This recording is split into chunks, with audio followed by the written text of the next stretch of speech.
I'm going to warn you preemptively that this vlog is going to be a bit on the serious side.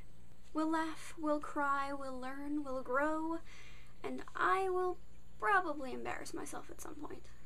My older subscribers may already know the beginnings of this story, and some of them might even remember several severely emotional videos on the topic.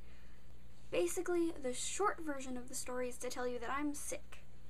And I've been sick for over a year, and the damn stupid doctors have not a clue what to do with me. They've given me blood, and they've bled me dry, and they've tested every cell in my body, and always come back with, you know, the same old damn results that don't tell me anything new. They know that I'm anemic. They know that I have bone marrow failure, basically, and that's pretty much about it. So, if you really want to go way, way, way back to the beginning, here's the story. When I was born, I had heart problems. And those problems really don't have anything to do with these problems now, but it's relevant. So when I was born, I had heart problems and I needed surgery. And they couldn't give me the surgery because they figured out that I was really, really anemic. And so they did a bone marrow biopsy in my hip as a baby and figured out that I had, my bone marrow wasn't making enough blood cells for whatever reason.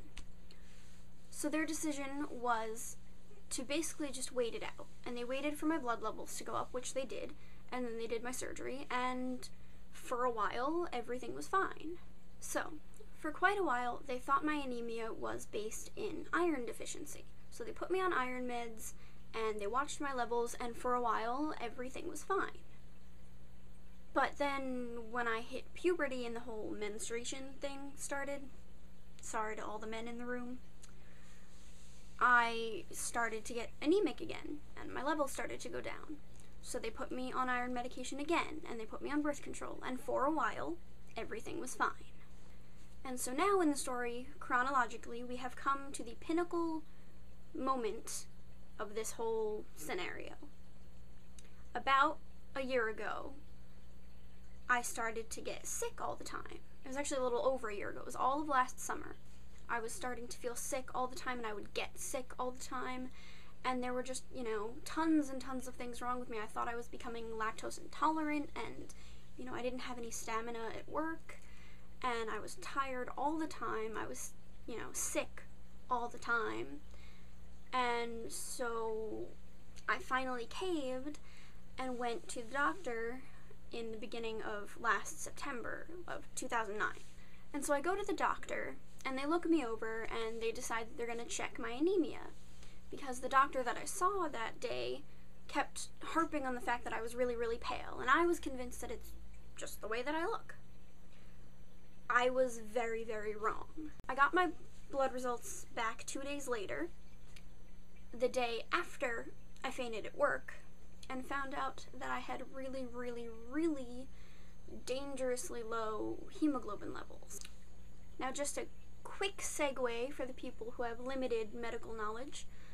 Hemoglobin is the part of your blood that makes it red, basically.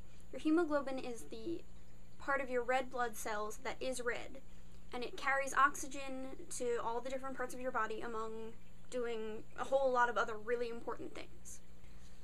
Without hemoglobin, it's basically like you're experiencing really, really horrible, severe blood loss. So the doctor sent me to the emergency room, and I got transfused 3 units of blood, and for a while, everything was fine. I would then spend the next year seeing countless doctors and getting countless tests done, and finding out nothing more than my bone marrow was still broken, basically. But other than that, I'm normal. So I kept going to doctors, and I kept getting tested, and I kept getting looked over, and I kept getting the same answer. You are normal. And I kept asking the same questions. If I'm so normal, then why do I feel like I'm going to faint every time I stand up?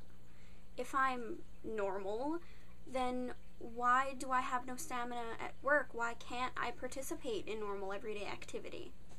If I'm so normal, why am I so weak, and why don't I have any blood in my body?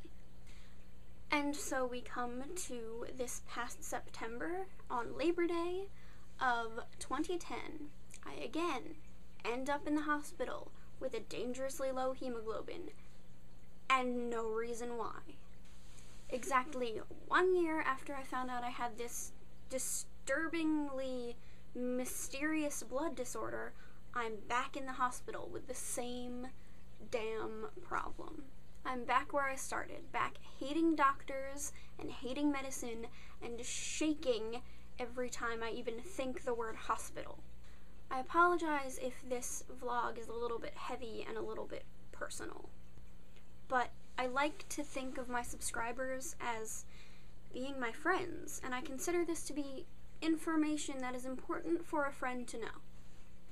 Fortunately, right now, my hemoglobin is in the safe zone, relatively speaking. My white count is a little low, but as long as I avoid getting any infections, it's not really that serious of a problem. So, I'll keep you updated on my progress, though I doubt there'll be much of any, because I've been doing, the same crap for a year and had no change. So, no news is probably good news. I will tell you not to expect a happy ending anytime soon, because I certainly don't expect one. And in the meantime, I will continue vlogging and making more videos about certainly more happy topics. Thanks for listening.